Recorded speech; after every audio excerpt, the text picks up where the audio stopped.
ধন্যবাদ ইটাপাড়া তৃণমূল যুব কংগ্রেসকে, আঞ্চলিক তৃণমূল যুব কংগ্রেসকে, যাদের উদ্যোগে এই এমএলএ কাপ ফুটবল খেলা চলছিল, আজকে তার ফাইনাল হলো।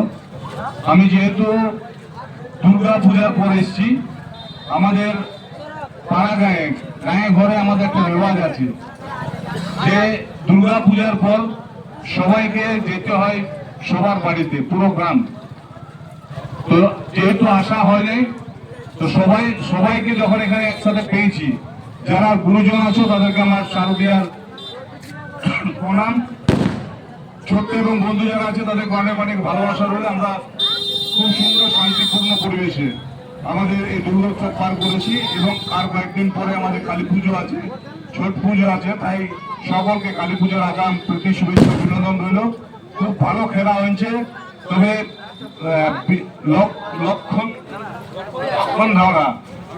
লক্ষণ পাড়া যারা খেলেছে, যদি গায়ের ছেলেরা খেলতে আরো মানে সুবিধা ছিল। কারণটা হলো যে আমি যদি নিজে খেলে, আমাদের যাদের প্রতিভা আছে, পাড়া গায়ে এখনো প্রচুর ছেলে আছে, প্রচুর মেয়ে আছে যাদের বিভিন্ন ধরনের প্রতিভা আছে, এবং তারা বর্তমান সরকারও চাইছে যে যারা যেটুকে প্রতিভা আছে তারা উঠে আসুক।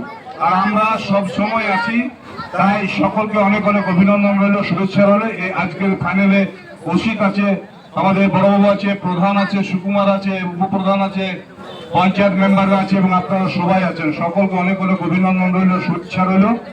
যেভাবে মানে ভালোবাসেন, যেভাবে আশীর্বাদ দেন, আগামী দিনও ঠিক সেভাবে আশীর্বাদ দেবেন, ভালোবাসবেন।